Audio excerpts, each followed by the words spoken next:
ත්‍රිකුණාමලේ දිස්ත්‍රික්කේ මම මේ කියනක ඉස්කෝලේ ළමයි හොඳට අහගන්න ඕනේ. තාත්තා LTT එකෙන් මරලා අම්මා බත් පැකට් 7-8ක් තමයි වික්කේ දවසට. ඔය කුරුණෑගල පන්ති ආවේ 2012 හෝ 13 හෝ දැන් අවුරුදු 10කට 12කට කලින්. වෙනදුනේ එක ළමයෙක් ඉන්නවා අනෙක් ළමයි සේරම කැන්ටිමෙන් විවිධ කෑම ජාති ගන්නකොට අර රුපියල් 10 රෝල්ස් එකක් කනවා. ඒ කාලේ මතකද දන්නේ රුපියල් 10ට තිබ්බ රෝල්ස් එක. ඇඟිලි පුරුක් දෙකමාරක් විතර. අම්මා දවසට රුපියල් 100ක් දෙනවා කොල්ලට මොකේද? ඔය දැන් ඉන්නවත් රුපියල් 50ක් දුන්න නැත්නම් ඉස්කෝලේ යන්නේ නැහැ ළමයි. පගාවට වගේ ඉස්කෝලේ යන්නේ.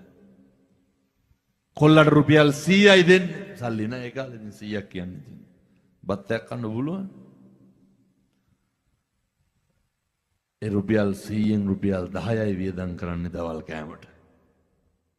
ඊට පස්සේ මගේ ගණිත ගුරුවරයාගේ පුතා එක්ක මිත්‍රත්වයක් හදාගෙන දුර වැඩි හින්දා යාළුවා අය ගෙදර යනවා. හැන්දෑවේ දෙන්න පාඩම් කරනකොට අපේ සර් බලනකොට කොල්ලා පොත් බලන්නේ. පොත මූණ ළඟට අරගෙන. ඇයි ඒ?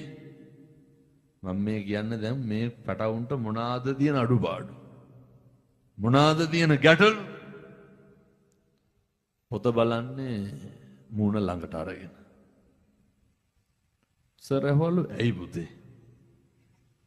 එතකොට කියලා තියෙන්නේ මේ තියෙන්නේ 8 පන්තියෙන් ගත්ත කණ්ණාඩි දෙක. කොල්ලගේ ඇස් පේනවා අඩුයි.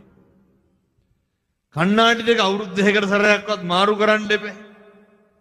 අම්මට කිව්වේ නෑ පුතා ඇස් පේන්නේ නෑ කියලා. ඇයි? අම්මට සල්ලි නැති හින්දා. මේ ඉන්න ළමයි එක්කෙනෙක්වත් එහෙම කරනවද?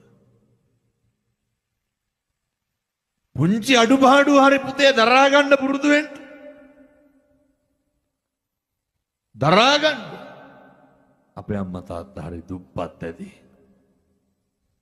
අම්මට තාත්තට කියන දේ අරන් දෙන්න බැරුව ඇති.